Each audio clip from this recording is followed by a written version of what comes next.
रामराम मित्रांनो, आपण आज छत्रपती संभाजीनगर जिल्ह्यामध्ये वैजापूर तालुक्यातील देवगाव रंगारी जवळ शिवारामध्ये आपण तपन गोसावी यांच्या फळबागांमध्ये आलेलो आहोत. तपन साहेब स्वतः मेकॅनिकल इंजिनियर आहेत. त्यांनी काही काळ नोकरी पण केली, पण आधुनिक शेतीकडे वळण्यासाठी त्यांनी नोकरी सोडून फळबागाकडे ते आलेत. तर आपण त्यांच्याशी चर्चा करूयात की त्यांनी हा निर्णय का घेतला, पहिली गोष्ट. आणि दुसरं, त्यांना आता हे फळबाग नियोजन करताना काय काय समस्या येत आहेत आणि आपण पुढं त्याच्यावर कसं काम करूयात, याविषयी योगेश मस्के सर आणि तपन गोसावी सर हे चर्चा करतील. रामराम सर. नमस्कार. नमस्कार सर. आपण आज ज्या बागेत आलो, ही सीताफळाची बाग. आता आपण आपल्याकडे अजून कुठल्या कुठल्या बाग आहेत? अजून केशरांबा आणि पेरूची बाग आहे. आणि आता ही जी सीताफळाची बाग आहे, त्याचं प्लांटेशन किती किती झाडं आहे? तर याची एकूण 4000 झाडं आहेत. हे 8 एकरमध्ये, आणि आंब्याची पण 8 एकर बाग आहे. हां. आणि तिथं 3000 झाडं आहेत आंब्याची. आणि पेरूची 2500 झाडं आहेत. आता आंबा आपला हार्वेस्टिंग झाला. हां. आता आपण सीताफळ आणि पेरूच्या दिशेने लागला, तुमचं फ्लावरिंग चालू झालं आता, बरोबर. बरं, आज आम्हाला बोलवायचं कारण काय? तर आज बोलवायचं कारण म्हणजे असं की खूप गोष्टी टेक्निकली माहीत नाही आहे आणि अज्ञानी असल्यामुळं लॉस खूप येतो माणसाला. सो सरांबद्दल आम्हाला माहिती भेटली आणि त्यांचं आम्हाला गायडन्स पाहिजे होतं. तो त्यासाठीच मग आमचं इंटरॅक्शन झालं सरांशी. तसं सर, ही किती वर्षात बाग आहे आपली? तर आता ही 6वं वर्ष आहे या बागेचं. मागच्या वर्षापर्यंत आपण कसं उत्पादन घेतलं वार्षिक? तर वार्षिक जर उत्पन्न आपण बघितलं तर बागचा फक्त खर्च कसं तरी निघाला आहे बस. कारण काय, त्याला संकटं खूप होते. तसं फूड ड्रॉपिंग संकट होतं, नंतर क्लाउडी ॲटमॉस्फिअर कंटिन्यू राहायचं, त्याच्यामुळे बाग सेट व्हायची नाही. आणि जेव्हा हार्वेस्टिंगची वेळ यायची तेव्हा ती आळी येते एक सीताफळमध्ये, तो ती पण खूप त्रास देते. तो त्या टाईमला जेव्हा तुमचा हार्वेस्टिंगला माल येतो तर त्याच्यामधलं तुमचं 10-20% माल त्याच्यात पण खराब होतो खूप सारा. सो तो पण एक प्रॉब्लेम आम्हाला तो जाणवला. त्यानंतर अजून मिलीबग. मिलीबगचा तर इश्यू सर आहेच की समजा आपण केमिकलनी स्प्रे जरी घेतली तरी त्याचा आम्हाला रिझल्ट तसा भेटला नाही. सो म्हणूनच आम्ही सरांकडे आलो. आणि दुसरी गोष्ट अशी की यावर्षी अचानकपणे लवकर पाऊस चालू झाला आणि इतर कामं तर राहिलेच शेतकऱ्यांचे, पण आमच्या सीताफळासारख्या शेतकऱ्यांसाठी हे वरदान झालं की आम्हाला लवकर पाऊस भेटला. त्याच्यामुळं जो सेटिंगला जो काळ लागतो आम्हाला की कमी पाऊस आणि थोडा जमीन ओलावा होऊन जाणे, तर तो निसर्गामुळे तुमची छाटणी झाली आणि तुमची छाटणी झालेली? छाटणी झाली होती नशिबाने माझी. आणि फ्लॉवरिंग मध्ये कळी पण चांगली निघाली. कळी पण चांगली निघाली. बरोबर. आता इथून पुढे जे नियोजन करायचं तुम्हाला, आता याच्यामध्ये आपलं नियोजन काय राहील? एक शेतकऱ्यांना तुम्ही जे नियोजन केलं मागच्या 4-5 वर्षात, एक थोडक्यात सांगा. आपल्या काही चुका असतात, काही चांगल्या गोष्टी असतात. आपल्या कसं आहे की आपण कितीही दुकानातनं गोष्टी आणल्या, पण त्या जर वेळेवर वापरण्यात नाही आल्या तर त्याचे तुम्हाला रिझल्ट कधीच भेटणार नाही. सेकंड, एखाद्या लेक्चर या एखाद्या गायडन्स व्यक्तीने तुम्हाला जर सांगितलं तर ते प्रॉपर टाईमला त्याच वेळेला काम व्हायला पाहिजे. जर ते झालं नाही तर तुमचे सगळे म्हणजे गेलेले पैसे जे औषधांमध्ये ते सगळे व्यर्थ जातात. सो याच्यात हा एक खूप मोठा ड्रॉबॅक आहे. आणि मला त्याच्यामध्ये थोडंसं अज्ञान असल्यामुळं माझ्याकडं पण तो सेम इश्यू आला की मिलीबग जसं पहिला दुसरा पाऊस पडतो तेव्हाच तो ॲक्टिव्ह होतो, ते मला माहीत नव्हतं. आणि मग माझी ट्रीटमेंट उशिरा स्टार्ट व्हायची, जेव्हा तो झाडावर यायचा आणि त्यावेळेस तो कंट्रोल यायचा नाही. मग त्याच्यामुळं पुन्हा एक 10-20% फळं खराब व्हायचे. मग फळ काढणीच्या वेळेला समजा आपण जे स्प्रे घेतले त्याच्याने मिलीबग मरायचा, पण तो झाडांवरती काय टिपके काय डाग सोडून जायचा. मग ते पुन्हा क्लीन करणं, मार्केटला पाठवणं, पुन्हा ग्रेडिंग करणं, तो ट्रबल खूप वाढत चालला दिवसेंदिवस. सो त्याच्यासाठीच म्हटलं सरांनी. आणि मिलीबग सारखा रोग जो आहे तो काँग्रेस गवत आहे, जमिनीवर पण जर घाण जास्त असेल, क्लीन नसेल, कमी असली तर रोगांचा प्रादुर्भाव वाढतो. तर आपण फवारणी पण झाडावर करतो, खाली सोडून देतो. त्यामुळे काय होतं की परत दुसऱ्या स्टेजवर तो ऍक्टिव्ह होऊन जातो. आणि त्याचं अंडी ज्या अवस्था वेगवेगळ्या असतात त्याच्यात, त्या पूर्णतः नष्ट झाल्याशिवाय त्याच्यावर कंट्रोल मिळत नाही. ते पूर्णतः नष्ट झाल्यानंतरच आपल्याला पूर्ण कंट्रोल मिळतो. आणि केमिकल कंट्रोल नाही आहे त्याच्यावर. कारण आम्ही पाठीमागं पण चॅनलवरती व्हिडिओ टाकले. केमिकल भरपूरसे शेतकरी असे मोसंबीमध्ये ज्यांनी ₹30,000-35,000 रुपयांची स्प्रे मारलेली 400-500 झाडांमध्ये बर बर केमिकल. हां हां पण हां केमिकल किंवा रासायनिक कुठलीही ट्रीटमेंटमध्ये त्यांना त्याच्यावरती रिझल्ट मिळाले नाही. बर ओके आणि आपण ज्या ट्रीटमेंट केल्या मिलीबगसाठी हां. ह्या आपण जैविक बुरशीनाशकामधनं ट्रीटमेंट केलेलं आहे बर आणि त्या प्रोसेसमधनं केलेलं आहे. बर ते प्रोसेस म्हणजे त्याला मल्टिप्लाय करून त्याचे हं. भिजवण्याचे हं. एक टायमिंग ठरवलेलं आहे. त्याच्यासोबत काय स्प्रे करायचे ते आपण पाठीमागं व्हिडिओमध्ये सगळे डिटेल शेतकऱ्यांना दिलेलं आहे. बर आणि त्याच पद्धतीत आपण एक 100% मिलीबग बागेतून संपवलेला आहे. मग तो गवतावर असो, वडावर असो, झाडांच्या फांदीवर असो, फळांवर असो. बर आणि त्याच्यामध्ये काय झालं तर ज्यावेळी मिलीबग ॲक्टिवेट झालेलं होतं मोसंबीत, तर तिथं ड्रॉपिंग होऊन गेलं सगळी मोसंबी फळ. देठाजवळ तो साचला आणि त्यानं ते चाटल्यानंतर ते फळ पिवळं पडून गळून गेलं आणि ते शेतकऱ्यांचं भरपूरचं नुकसान झालेलं आहे. मग याला दमट वातावरणामध्ये जर आपण त्याला कंट्रोलमध्ये आणलं तर तो लवकर कंट्रोल होतो. प्रिकॉशनरी मेजरपासूनच जर आपण सुरू केलं तर मग ते प्रिव्हेंटिव्ह आपण आता सीताफळात हा रोग जास्त प्रमाणात असतो बरोबर आणि त्याच्यामुळे तुम्ही जर प्रिव्हेंटिव्ह स्प्रे ठेवले याला तर तुम्हाला त्याचा प्रादुर्भाव बागेत नंतर जाणवणार.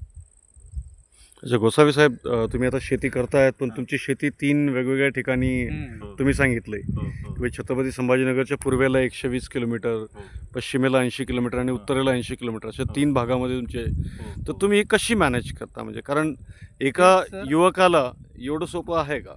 हेच सर. आणि याच्यासोबत आता हे तर तुमचं ट्रान्सपोर्टिंगचं झालं. कारण बऱ्याचशा गावांमध्ये बघितलंय शेतकरी गावातच करत नाही. बगीचे आहे तुमच्याकडे. हो हो. तर माझा प्लॅन काय होता ओरिजिनल की जेव्हा शेतामध्ये यायचं तर मला 12 महिने घरात बसायचं नव्हतं. मला कोणताच महिन्यामध्ये मला स्पेअर टाईम नव्हता पाहिजे मला. म्हणून मी बागा पण अशा निवडल्या की मला 12 महिने माझी सायकल चालायला पाहिजे. मग सीताफळ झालं की पावसाळ्यामध्ये काम चालू होतं, पेरूचं पण स्टार्टमध्ये होतं. मग सीताफळ संपला की माझा मग पेरू फेब्रुवारी मार्चमध्ये पेरू येतो. पेरू संपला की माझा आंबा चालू होतो. सो म्हणून मी 12 मंथ सायकल रोटेशन कशी बसेल आपली त्या हिशोबाने पण मी प्लॅन करून मग अशी 3 फळझाडं निवडले त्याच्यामध्ये. अच्छा. आणि आपल्या तिन्ही पण फळबागा एक 3-3, 4-4 वर्षाचे पुढे निघून गेलेले. हां. तर सीताफळ 5 वर्ष, आंब्याचे 4 वर्ष कंप्लीट झाले समजून घ्या. आणि पेरूला आता 1 वर्ष कंप्लीट होईल. आता आंबा केशर व्हरायटी. आंबा केशर व्हरायटी आहे. म्हणजे आता उत्पादन घ्यायची वेळ आलेली आहे सर यांची. आता इथून पुढे आपलं उत्पादनात वाढ होऊ शकते. कारण आता काय तुम्ही इतके दिवस मेंटेनन्स डेव्हलपमेंट हेच चालू होतं. बरोबर बरोबर. आता इथून पुढे तुम्ही जर योग्य पद्धतीने गेले तर तुम्ही चांगलं उत्पादन, विक्रमी उत्पादन मिळवू शकता. बरोबर. आणि त्या पद्धतीसाठी तुम्ही आता जे स्ट्रगल केलं त्याचा तुम्हाला 100% फायदा होणार आहे. आणि इथून पुढे तुम्ही जे फळांची झाडांची जी रिक्वायरमेंट आहे त्यानुसार चाला, तुम्हाला 100% उत्पादन मिळेल. बिलकुल बिलकुल. Yes yes. आणि कसं असतं शेतकरी मेहनत करतो, पैसा लावतो, फक्त त्याला योग्य वेळेवर कोणत्या वेळेवर काय करायचं हे सांगणारा आणि करून घेणारा पाहिजे. बरोबर. अगदी योग्य. बरोबर. तर ते जर झालं तर मग शेतकऱ्याचं उत्पन्न आणि उत्पादन आणि उत्पन्न वाढून जातं. दोन्हीमध्ये वाढ व्हायला वेळ नाही. बरोबर आहे. आणि सर आपण एक विचारला प्रश्न की नवीन शेतकरी इकडं कशी येऊ शकतो या कसं शेतकऱ्यांनी यावं. काय सर की पॅशन असायला पाहिजे. पैसा सगळ्या बिझनेसमध्ये कमावता येतो. मग ॲग्रिकल्चर असो, आय टी इंडस्ट्री असो, कोर इंडस्ट्री असो, या वॉटेवर XYZ जे बिझनेसमधले आहेत सगळ्यामध्ये पैसा आहे. पण तुम्ही डेडिकेशनली काम किती करताय. जितकं तुम्ही डेडिकेशन ऑफिसमध्ये 8 तास 10 तास आम्ही देतो तितकंच जर आज शेतात दिलं तर 100% मी 1 CR जे कवर करेल ते माझ्या ज्या वयामध्ये ते माझ्यासोबतच्या वयामधले कुणीच कवर करू शकणार. आणि ती माझी सस्टेनेबल इन्कम असणार ती दरवर्षी. झाडं जेव्हा एकदा त्यांच्या प्रोलॉंग स्टेजला गेले 6व्या 7व्या 8व्या वर्षात गेले तर ते 100% उत्पन्नामध्ये येणार तेव्हा. सो मला तेव्हा मेंटेनन्स हाच सगळ्यात मोठा इश्यू असणार, की इश्यू. तेव्हा मला लेबरच्या मागे याच्या मागे त्याच्या मागे पळायची गरज नाही. मला फक्त हे स्टार्टिंगचे 7 इयर्स जे आहेत हे खूप स्ट्रगल आहेत. आणि स्ट्रगल कशामध्ये नसतात सर. जर मला इथून US ला जायचं तर मला ऑफिसमध्ये काही ना काही असं करून दाखवणं आहे की त्या प्रोजेक्टमध्ये मला लागेल माझी नीड म्हणून मी मला तिकडे पाठवतील. फुकटचं तर मला पाठवणार नाही कोणी. बरोबर. तर सेम प्लस डोनाल्ड ट्रम्प सारखा कोणी आला आणि पॉलिसी चेंज केली तर अजून परेशानी. सर ते आता आपण बोलू शकत. आणि सेकंड काय आहे की ही आपली जमीन आहे. इथं आपण काम किती करायचं आणि किती नाही हे आपल्यावर आहे. आपण जितकं चांगलं काम करू, जितकं इमानदारीने करू तितके रिझल्ट आपल्यालाच भेटणार आहे.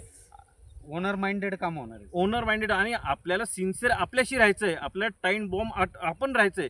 स्ट्रिक्ट आपण राहायचं आहे. आपण हा विचार नाही करायचा पाऊस पडला म्हणून शेतात जायचं आणि उलटं पाऊस पडलं शेतात जात जा तेव्हा समजेल की आपली शेताची कंडिशन काय आहे. इथंच नवीन शेतकरी सगळा चुकतो. त्याला काम पाहिजे पण बसून पाहिजे. बांधावर उभं राहणार आणि तिकडे 4 एकर खालची गोष्टी गप्पा करणार पण त्या खालच्या बांधावर जाऊन बघणार नाही खरंच काय कंडिशन आहे. ही सगळ्यात वाईट कंडिशन आजच्या नवीन शेतकऱ्यांची.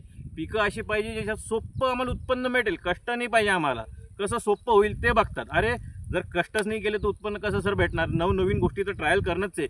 आज आपल्या भागातल्या ज्या गोष्टी विलुप्त होत चालल्या आहेत त्या आपल्याचमुळे झालेल्या आहेत सर, आपल्याच आळसामुळे झाल्या आहेत, बाकी काही कारण नाही याच्या मागे. आज आता मी स्वतः एकटा, माझा असा एम आहे की मला 500 एकर 1000 एकर जमीनचा लोड पाहिजे माझ्या मागे. तेव्हा मला वाटेल मी शेती करतोय. जस्ट बिकॉज ऑफ काही लेबरच्या चुकीमुळं या काही दुसऱ्या नैसर्गिक चुकीमुळं जर माझा काही लॉस होत असेल तोच आहे, नाहीतर शेतीमध्ये हा लॉस नाही आहे. फक्त वेळेवर कामं करणं आणि राईट ट्रीटमेंट होणं हेच गरजेचं आहे त्याला. आणि आळस हा सगळ्यात मेन एक गोष्ट की आळस शेतकऱ्याला नाही पाहिजे. टाईम टू टाईम काम करायचं. जसं मिलिटरीवाले आहेत ना तसे आपण आहे, बस हेच समजून चालत. तुम्ही जर असं विचार केला की भैया मीच शेतकरी, मला त्रास आणि मीच का काम करू, तर मग तुमचं जीवन खाणं पण अवघड होणार पुढे. बरोबर, बिलकुल आपण बरोबर. कृषी प्रधान देशात राहतो आणि हा. याची प्रत्येकानं काळजी घेणं गरजेचं बिलकुल. आहे. आणि शेतकरी म्हणून आपण जेव्हा राहतो तेव्हा मी एक सांगतो की रात्री दिवसभर तुम्ही जर काम केलं, रात्री तुम्हाला 8:30-9ला झोप लागते, सकाळी 5 वाजता माणूस आरामशीर उठतो. पूर्ण त्याची 8 तासाची झोप होती. आणि जे वर्क आपण IT कोर इंडस्ट्रीमध्ये आज आहे त्या लोकांना विचार, रात्री 11-12 वाजता झोपतात आणि सकाळी 6 वाजता उठून पुन्हा लॅपटॉप उघडून बसतात सर.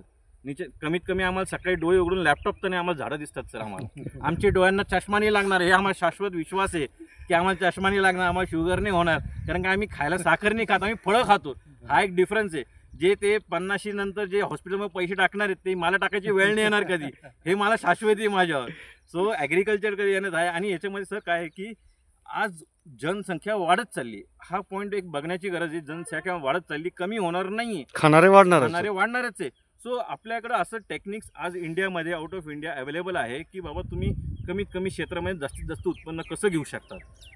ठीक आहे, तुम्हाला प्रॅक्टिसेस करायला ॲडजस्ट व्हायला 1-2 वर्ष लागतात. तुम्हाला स्ट्रगल सगळ्यांकडेच आहे. पैसा असं नाही की माझ्याकडं खूप पैसा आहे म्हणून झालं, मला पण खूप स्ट्रगल आला. आजही माझ्याकडे फायनान्सचा खूप मोठा लोड आहे, पण पर्याय निघतात. तुम्ही काम करत राहायचं, झटत राहायचं. तुम्ही जर ठरवलं की बाबा याच्यात 1 वर्षात फेल झालो, 2 वर्षात फेल झालो, तसं जमत नाही. याला चिटकूनच राहायला लागतं. 100% सक्सेस आपल्यालाही भेटतो. आजचं तुमचं बोलणं ऐकून बरेचसे IT इंजिनियर सुद्धा प्रेरित होतील शेतीकडे यायला, अशी इच्छा आमची आहे आणि अशी अपेक्षा आपण करूयात. ओके, चला सर, सर, धन्यवाद. आपण आणि सर याच्यासोबत अजून एक, आपण जेव्हा यांचे राहिलेल्या ठिकाणी आपण व्हिजिट करू तिथं पण आपण सरांसोबत व्हिडिओ घेऊ. बिलकुल. सरांनी आपण खूप एकदम मोलाचं मनमोकळ्यापणाने मार्गदर्शन तुम्ही सांगितलं सगळ्या गोष्टी शेतकऱ्यांसाठी खूप जरुरी असतात या. Yes yes. Thank you sir. खूप धन्यवाद. थँक्यू.